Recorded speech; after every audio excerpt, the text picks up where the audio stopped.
अभी सब बताएंगे। अच्छा भाई गुल्ली भाई जरा भैया साथ हो गया इधर आजा इधर तो जरा गुल्ली भाई एक माला उठा आजा इधर। आप सभी को लोगों को हमारा सबका जय भीम। आज हमारे साथ में परमादरणीय बहन कुमारी मायावती जी के आदेश अनुसार पश्चिम उत्तर प्रदेश व उत्तराखंड के प्रभारी हमारे मुख्य अतिथि पश्चिम उत्तर प्रदेश व उत्तराखंड के प्रभारी माननीय शमसुद्दीन राइन साहब उन्हीं के साथ में आए।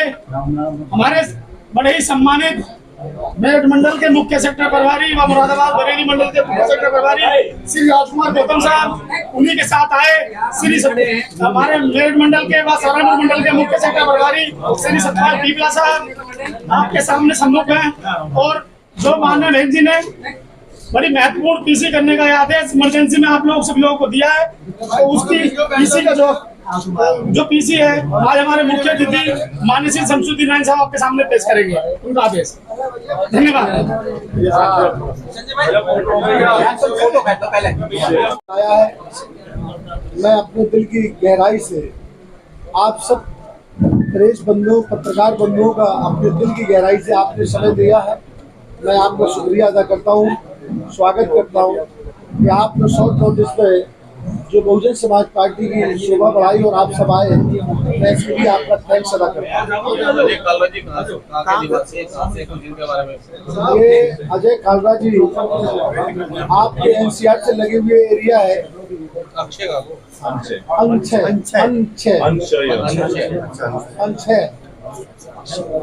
कोई बात नहीं, एक दो दिन में नाम रख जाएगा और उर्फ रॉकी दोनों लगा हुआ आपको, आप इसलिए उर्फ रॉकी भी बोलते रहे। बाइक करें ये दिल्ली से और गाजियाबाद से जो लगा हुआ एरिया है, ये दिल्ली में भी आता हो गाजियाबाद में आता है, तो ये बिल्कुल लगा हुआ एरिया से ही बिल्कुल रहने वाले हैं। हाँ मतलब ये समझ बिल्कुल लगा, मैं कहता रहा हूँ दिल्ली और गाजियाबाद का बॉर्डर के हैं, तो मैं तो ये गाजियाबाद के भी हैं बॉर्डर के भी हैं, लोकल लेकर आएंगे, आउटर लेके नहीं आए। आप बताओ कुछ पूछना चाहते हैं? आप बताओ। फोटो सर फोटो करवा दीजिए रखते हुए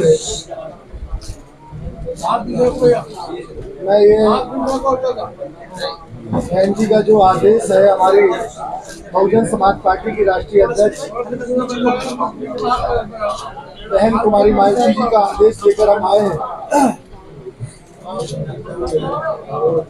और यहाँ जो लोकसभा गाजियाबाद के लिए यहाँ बैच समाज का काफी बड़े पैमाने पर वोट है।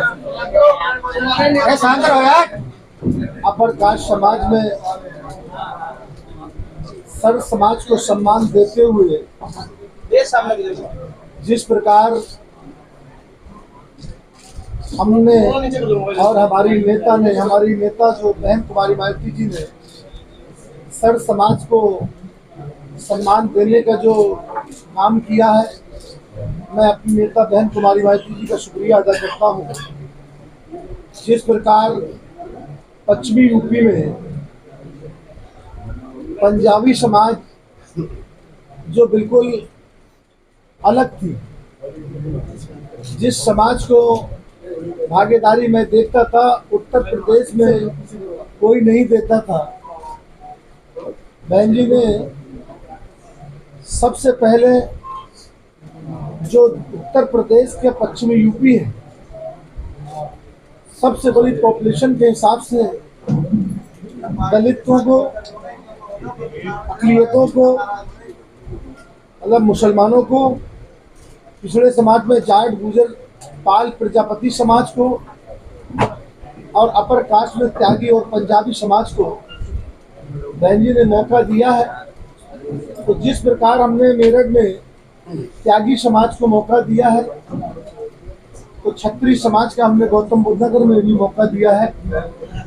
और मुजफ्फरनगर में प्रजापति समाज को टिकट देने का काम किया है, तो अमरोहा में मुसलमान को टिकट देने का काम किया है, बिजनौर में जाट समाज के भाई को टिकट देने का काम किया है, सहारनपुर में मुसलमानों को देने का काम किया है, और इसी तरीके कैराना में छत्री समाज को भी टिकट देने का काम किया।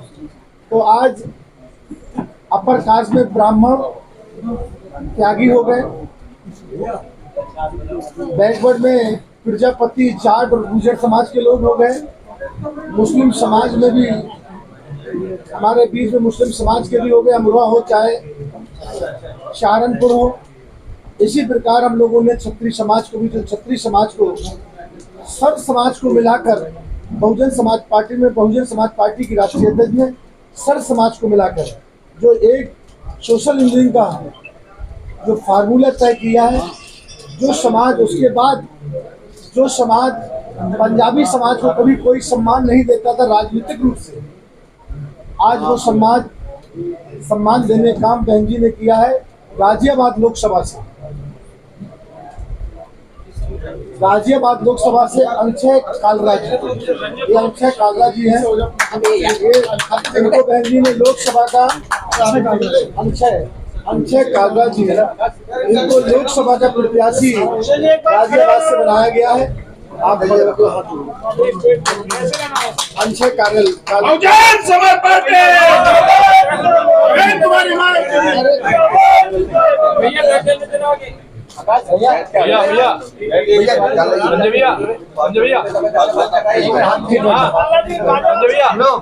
दोबारा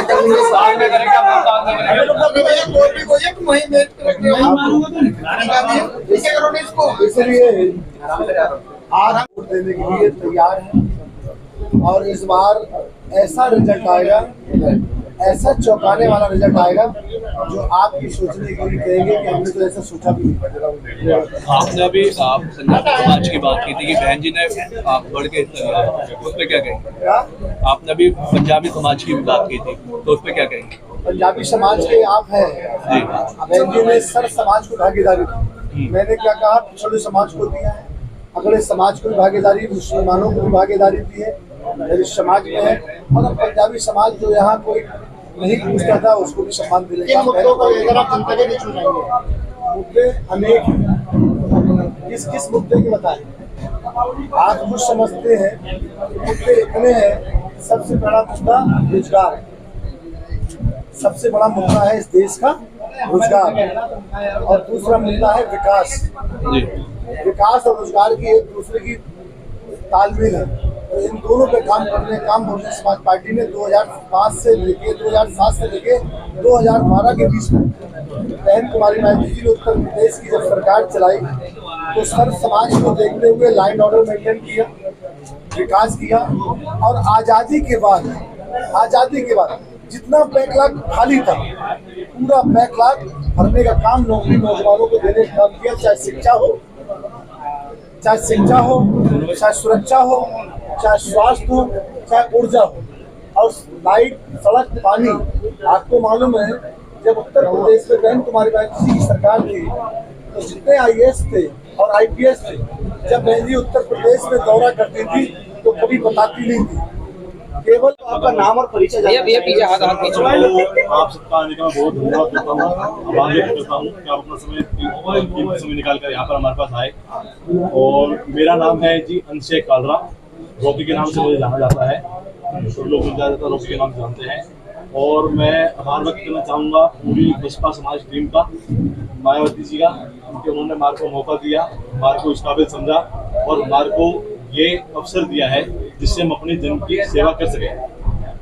एक युवा चेहरे को प्रत्याशी बनाया है, और किस तरीके से आपकी तैयारी होंगी? देखिए, तैयारी हमारी पूरी जोर शोर से है। ये एक तरीके से धमाका हमने किया है। आप देखेंगे बाकी पार्टियों ने अपने प्रत्याशी बहुत पहले उतार दिए थे, ये हमारी रणनीति का हिस्सा था जो हमने इस समय प्रत्याशी लेकर आए हैं। ये सब का जो कार्य होता है ये हमारी मायावती जी के द्वारा किया गया है, और ये उन्हीं की रणनीति का एक हिस्सा है। ये एक धमाके के द्वारा हम यहाँ पर प्रवेश किया हमने, और हम अब की बार इस चीज को कैप्चर करेंगे। गाजियाबाद के क्या मुद्दों को लेकर आप देखिए, गाजियाबाद के मुद्दे कई हैं। आप 1 या 2 मुद्दे या 10 मुद्दों के अंदर गाजियाबाद को नहीं समझ सकते। आप अगर गौर करें तो हमारे प्रदेश की नहीं, हमारे देश की सबसे बड़ी लोकसभा सीट है, सबसे ज्यादा यहाँ पर वोट है आपके। लेकिन उसके बावजूद जो यहाँ पे पूर्व में रह चुके, देखिए मैं किसी का नाम नहीं लूंगा, किसी की बुराई नहीं करूंगा, लेकिन किसी ने भी यहाँ की जनता के ऊपर गौर नहीं किया। बिल्कुल उनको असहाय छोड़ दिया, लाचार छोड़ दिया। उनका कोई मुद्दा लोकसभा में नहीं उठाया गया जो कि होना चाहिए था। छोटी छोटी लोकसभा से आप देखेंगे हमारे जो प्रत्याशी थे उन्होंने छोटी छोटी लोकसभा को उठा के पूरी बात पहुंचाई है हमारी ऊपर तक। लेकिन यहाँ पर कहते हैं इसको वीआईपी सीट कहा जाता है, कोई इसको कहता है कि जी बहुत बड़ी सीट है, ये है। लेकिन जो यहाँ के प्रत्याशी थे कभी उन्होंने हमारी बात तो पहुंचाई नहीं, हमारी जनता को तो छुआ ही नहीं। और यहाँ तक इतनी बड़ी बात यह है कि हमारे बड़े बड़े नेता, आप जो भी मानेंगे, हमारी पार्टी के मानेंगे, आप उनसे अगर संपर्क करना चाहें तो घड़ी के 5-10 मिनट कर सकते हैं। लेकिन यहाँ पे जो पहले लोग रह चुके हैं उनसे संपर्क करना नामुमकिन बराबर था। और उस चीज का खामियाजा अब वो भुगतने के लिए तैयार हो जाए। हम आ रहे हैं, पूरे जोर शोर से आ रहे हैं, सारे युवा हमारे साथ हैं, सारे नेता हमारे साथ हैं, हमारी टीम की पूरी तैयारी है। और अब की बार हमारे मुंह से कुछ ना सुनिए, जो रिजल्ट आएगा वो आपको बताएगा। एक तरफ